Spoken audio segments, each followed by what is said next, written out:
المنتخب المغربي النسوي انتصاراً للتاريخ أمام نظيره الكوري الجنوبي 0-1 لحساب الجولة الثانية من المجموعة الثامنة لمونديال السيدات أستراليا نيوزيلندا 2023. وتمكن المنتخب المغربي من تحقيق أول انتصار في كأس العالم، معوضاً بذلك خسارته في الجولة الأولى أمام ألمانيا، ومنعشاً آماله في بلوغ الدور الموالي.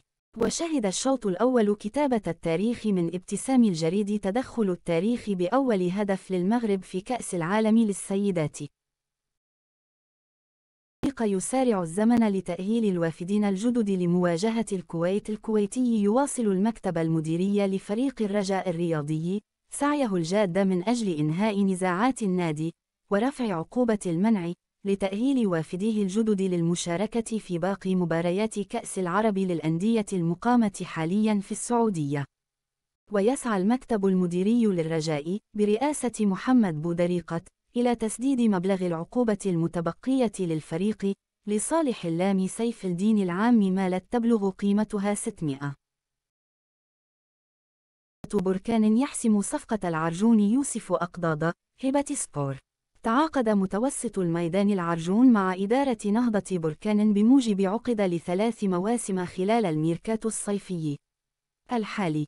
ونجحت إدارة نهضة بركان في إقناع متوسط الميدان عمر العرجون من أجل التعاقد معها في صفقة انتقال حر بعدما انتهى عقده مع فريق الفيصل السعودي. ويطمح نادي نهضة بركان لا تعزيز تركيبته البشرية استعدادا للموسم الرياضي المقبل وكأس الكونفدرالية، حيث تعاقد لحدود الساعة أسامة مع المليوي ومحمد المرابيط ويوسف مهري. نادي الرجاء الرياضي يتعاقد مع شركة الألبسة والمعدات الرياضية UMBRO. يعلن نادي الرجاء الرياضي عن تعاقده مع شركة الألبسة والعدات الرياضية UMBRO. وتمتد مدة العقد لام 3 مواسم رياضية. وبهذه المناسبة يتقدم نادي الرجاء الرياضي بشكر الوكيل الدولي سبورتاك على عملهم لإبرام هذا التعاقد.